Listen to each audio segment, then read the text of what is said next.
America Iran യുദ്ധം ഒഴിഞ്ഞുപോയതിന് പിന്നാലെ വീണ്ടും അമേരിക്കയ്ക്കെതിരെ ആഞ്ഞടിച്ച് അയത്തുള്ള അലി ഖൊമൈനി. അയത്തുള്ള അലി ഖൊമൈനി ട്രംപിനെ ക്രിമിനൽ എന്ന് വിശേഷിപ്പിച്ചു. ട്രംപിന്റെ അനുചരന്മാരായ രാജ്യദ്രോഹികൾക്ക് വധശിക്ഷ നൽകുമെന്നും അദ്ദേഹം ദേശീയ മാധ്യമത്തിൽ നടത്തിയ പ്രഭാഷണത്തിൽ പറഞ്ഞു. ആയിരക്കണക്കിന് പേരുടെ മരണത്തിനിടയാക്കിയ പ്രക്ഷോഭങ്ങൾക്ക് പിന്നിൽ ട്രംപാണ്. പ്രതിഷേധക്കാർ അമേരിക്കയുടെ കാലാൾപ്പട പോലെ പ്രവർത്തിച്ചു. പ്രക്ഷോഭകാരികൾ പള്ളികളും പള്ളിക്കൂടവും തകർത്തു. അള്ളാഹുവിൻ്റെ കൃപ കൊണ്ട് എല്ലാം ശാന്തമായി. ട്രംപ് ക്രിമിനലാണ്. ട്രംപിൻ്റെ ചാരന്മാർക്ക് വധശിക്ഷ നൽകുക തന്നെ ചെയ്യുമെന്ന് ദേശീയ മാധ്യമത്തിലൂടെ ഖൊമൈനി വ്യക്തമാക്കി. ഖൊമൈനിക്ക് മറുപടിയുമായി ട്രംപും എത്തിയിരിക്കുന്നു. ഖൊമൈനി അസുഖമുള്ള മനുഷ്യനാണ്. ഇറാനിൽ ഖൊമൈനിയുടെ ഭരണം അവസാനിക്കാനുള്ള സമയമായി. ഇറാനിലെ പ്രതിഷേധക്കാർക്ക് എല്ലാവിധ സഹായവും അമേരിക്ക നൽകും. ഇറാനിലെ പ്രതിഷേധക്കാരോട് സർക്കാർ സ്ഥാപനങ്ങൾ പിടിച്ചെടുക്കണമെന്നും ട്രംപ് ആഹ്വാനം ചെയ്തു. ഇതോടെ യുദ്ധഭീതി വീണ്ടും കനക്കുകയാണ്. ഖൊമൈനി യാതൊരു വിധത്തിലും അമേരിക്കയ്ക്ക് മുമ്പിൽ വഴങ്ങില്ല എന്നുള്ള നിലപാടിലാണ്. അമേരിക്കയും ഇസ്രായേലും ചേർന്നാണ് തൻ്റെ നാട്ടിൽ ആഭ്യന്തര കലാപം അഴിച്ചുവിട്ടത് എന്ന നിലപാടിൽ ഉറച്ചു നിൽക്കുന്നു ഖൊമൈനി. മാത്രമല്ല, പ്രക്ഷോഭം നയിച്ചവർ അമേരിക്കയുടെ ചാരന്മാരാണെന്നും അമേരിക്കയുടെയും ഇസ്രായേലിൻ്റെയും ചാരന്മാരാണെന്നും അവരുടെ കുറ്റസമ്മത മൊഴിയിലൂടെ ഇറാൻ ദേശീയ മാധ്യമം പുറത്തുവിട്ടു. പ്രക്ഷോഭകാരികളെ പിടികൂടി സൈന്യം അവരുടെ കുറ്റസമ്മത മൊഴി ഇറാന്റെ ദേശീയ മാധ്യമത്തിലൂടെ, ദേശീയ ചാനലിലൂടെ പുറത്ത് വിടുകയായിരുന്നു. മാത്രമല്ല, പ്രക്ഷോഭകാരികൾക്ക് ആയുധമെത്തിക്കുന്നതിൻ്റെ, മൊസാദ് ചാരന്മാർ ആയുധമെത്തിക്കുന്നതിൻ്റെ ചിത്രങ്ങളും പുറത്തുവിട്ടു ഇറാൻ ദേശീയ മാധ്യമം. എന്നാൽ അമേരിക്ക അത് നിഷേധിച്ചിരിക്കുകയാണ്. AI സാങ്കേതിക വിദ്യയുടെ സഹായത്തോടുകൂടി നിർമ്മിച്ച ദൃശ്യങ്ങളാണ് ഇവയെന്നാണ് അമേരിക്കയുടെ ആരോപണം. ഇറാനും US-ഉം കൊണ്ടും കൊടുത്തും മുന്നേറുകയാണ്. ഖൊമൈനിയും ട്രംപും കൊമ്പ് കോർക്കുന്നത് തുടരുന്നു. ഇറാനിലെ ഖൊമൈനിയുടെ ഭരണം അവസാനിപ്പിക്കാനുള്ള സമയമായി എന്ന് ട്രംപ് പറഞ്ഞിരിക്കുന്നു. ഖൊമൈനിയുടെ ഭരണത്തിൽ നിന്ന് ഇറാനെ മോചിപ്പിക്കുമെന്ന് ട്രംപ് പറഞ്ഞിരിക്കുന്നു. അതിലുപരിയാണ് ഇറാന്റെ പ്രതിഷേധക്കാരോട് സർക്കാർ സ്ഥാപനങ്ങൾ പിടിച്ചെടുക്കാൻ ട്രംപ് ആഹ്വാനം ചെയ്തത്. അത് ഒരു രാജ്യത്തിൻ്റെ പരമാധികാരത്തിന്മേൽ അമേരിക്ക കടത്തുന്ന വെല്ലുവിളിയാണ്. ഒരു രാജ്യത്തിൻ്റെ സർക്കാർ സ്ഥാപനങ്ങൾ പിടിച്ചെടുക്കാൻ അവിടുത്തെ പ്രക്ഷോഭകാരികളോട് ആഹ്വാനം ചെയ്ത് ട്രംപ് സ്വയം നാറിയിരിക്കുന്നു.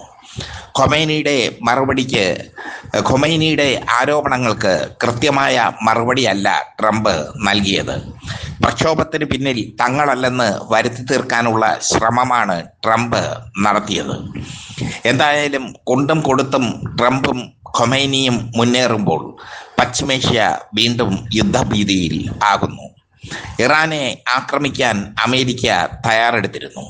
ഇറാനെ ആക്രമിക്കാൻ തയ്യാറെടുത്ത അമേരിക്കയെ അതിൽ നിന്ന് പിന്തിരിപ്പിച്ചത് ഖത്തറിൻ്റെയും ഒമാൻ്റെയും സൗദി അറേബ്യയുടെയും നേതൃത്വത്തിൽ നടന്ന അനുരഞ്ജന ശ്രമങ്ങളാണ്. എന്തായാലും ആ യുദ്ധം ഒഴിഞ്ഞുപോയി. അമേരിക്ക ആക്രമിച്ചാൽ ഇറാൻ സൗദിയിലെയും ഖത്തറിലെയും ഒമാനിലെയും സൈനിക താവളങ്ങൾ ആക്രമിക്കുമെന്ന് മുന്നറിയിപ്പ് നൽകിയിരുന്നു. അവരുടെ ബാലിസ്റ്റിക് മിസൈലുകളും ഡ്രോണുകളും അതിന് തയ്യാറായിരുന്നു. ഈ സാഹചര്യത്തിലാണ് ഇരു കൂട്ടരും തമ്മിലുള്ള സംഘർഷം. അത് ലോകത്തിന് തന്നെ അപകടകരമാണെന്ന് ട്രംപിനെ പറഞ്ഞു മനസ്സിലാക്കിയത് ഗൾഫ് രാജ്യങ്ങൾ. ഇറാനിൽ പ്രക്ഷോഭം നടത്തിയത് ട്രംപിൻ്റെ അനുമതിയോടുകൂടിയാണെന്ന് ഖൊമൈനി ആരോപിച്ചതിന് തെളിവുകളും പുറത്തുവിട്ടിട്ടുണ്ട് ഇറാൻ ദേശീയ ചാനൽ. എന്തായാലും ദേശീയ ചാനലിലൂടെ ഖൊമൈനി നടത്തിയ പ്രഭാഷണം ട്രംപിനെ പ്രകോപിപ്പിച്ചിരിക്കുന്നു എന്നത് വ്യക്തം. അമേരിക്കയെ വെല്ലുവിളിച്ചുകൊണ്ടാണ് ഖൊമൈനി പ്രസംഗം നടത്തിയത്. ഖൊമൈനി പറയുന്നത് ഇറാൻ ജനത ഒറ്റക്കെട്ടായി അമേരിക്കയെ എതിർക്കും എന്നാണ്. അതിന് അള്ളാഹു ഇറാന് കരുത്ത് നൽകിയിട്ടുണ്ട് എന്നാണ്. ഖൊമൈനി ആഞ്ഞടിച്ചപ്പോൾ ഖൊമൈനിക്കെതിരെ തിരിച്ചടിയുമായി ട്രംപും രംഗത്തെത്തിയതോടെ സമാധാനത്തിൻ്റെ ചിറകുകൾ സമാധാനത്തിൻ്റെ വെള്ളരിപ്രാവുകൾ പാറിപ്പറന്നിരുന്ന പശ്ചിമേഷ്യ ദിവസങ്ങൾക്കുള്ളിൽ കലുഷിതമായി മാറി. അതിനിടയിൽ ഇറാനെ തകർക്കുമെന്ന് ഇസ്രായേൽ പ്രധാനമന്ത്രി ബെഞ്ചമിൻ നെതന്യാഹു ശപഥമെടുത്തതും ശ്രദ്ധേയം. എന്തായാലും യുദ്ധം ഏത് നിമിഷവും പൊട്ടിപ്പുറപ്പെടാം എന്നുള്ള അവസ്ഥയിലാണ് പശ്ചിമേഷ്യ ഇപ്പോൾ. ഇറാനിലെ ആഭ്യന്തര കലാപം ഇറാൻ സൈന്യം അടിച്ച് അമർത്തിക്കഴിഞ്ഞു. ഇറാനിലെ ആഭ്യന്തര കലാപത്തിൽ പങ്കെടുത്ത പ്രക്ഷോഭകാരികളെ തൂക്കിക്കൊല്ലാനാണ് ഇറാൻ ഭരണകൂടം തീരുമാനിച്ചിരിക്കുന്നത്. ഇറാനിലെ ഇൻ്റർനെറ്റ് സൗകര്യങ്ങൾ വിച്ഛേദിച്ചിരിക്കുകയാണ് ഇപ്പോഴും. മാത്രമല്ല, പ്രതികാരത്തിൻ്റെ ചുവപ്പ് പതാക ഇറാൻ ഉയർത്തിക്കഴിഞ്ഞു. ഇറാൻ സൈന്യം ഉയർത്തിക്കഴിഞ്ഞു. യുദ്ധ സന്നദ്ധരാണ് സൈന്യം എന്നത് തെളിയിക്കുന്നതാണ് ഇത്. എന്തായാലും ഖൊമൈനി വീണ്ടും അമേരിക്കയെ വെല്ലുവിളിച്ചുകൊണ്ട് ലോകത്തിന് മുന്നിൽ നിറഞ്ഞ് നിൽക്കുന്നു. ഖൊമൈനി പറയുന്നു, യുദ്ധത്തിന് ഞങ്ങൾ തയ്യാറാണെന്ന്. അമേരിക്ക ട്രംപ് അതിന് മറുപടിയും കൊടുത്തതോടെ സൗദി അറേബ്യയുടെയും ഒമാന്റെയും ഖത്തറിൻ്റെയും മധ്യസ്ഥ ശ്രമങ്ങൾ വിഫലമാകുമോ എന്ന ഭയപ്പാടിലാണ് ലോകം. രണ്ട് കൂട്ടരും അണുകിട വിട്ടുകൊടുക്കുന്നില്ല. ഇറാൻ ഇസ്രായേലിനെയും അമേരിക്കയെയും ഒരേ സമയം വെല്ലുവിളിച്ചുകൊണ്ട് നിൽക്കുന്നു. ഇങ്ങനെ ഒരു സാഹചര്യം ഉരുത്തിരിഞ്ഞത് ഇറാനിലെ ആഭ്യന്തര കലാപം വിജയകരമായി ഖൊമൈനിയുടെ നേതൃത്വത്തിൽ അടിച്ചമർത്തിയതിലൂടെയാണ്. ആഭ്യന്തര കലാപത്തിൽ പങ്കെടുത്ത പ്രക്ഷോഭകാരികൾ കുറച്ച് പേർ മാത്രമാണ്. ഭൂരിഭാഗം ഇറാൻ ജനതയും ഖൊമൈനിക്ക് ഒപ്പമാണെന്ന് തെളിയിച്ചു ഇറാൻ. ഭൂരിഭാഗം ഇറാൻ ജനതയും ഖൊമൈനിക്ക് പിന്തുണ പ്രഖ്യാപിക്കുന്ന ദൃശ്യങ്ങൾ ഇറാന്റെ ദേശീയ ചാനൽ പുറത്തുവിട്ടതും ശ്രദ്ധേയം. മാത്രമല്ല, IRGC ഇറാന്റെ സുരക്ഷാ സൈന്യം റവല്യൂഷണറി റിപ്പബ്ലിക് ഗാർഡ് ക്രോപ്സ് പുറത്തുവിട്ട ദൃശ്യങ്ങൾ അമേരിക്കയുടെയും ഇസ്രായേലിൻ്റെയും ഇടപെടൽ വ്യക്തമാക്കുന്ന ദൃശ്യങ്ങളാണ്.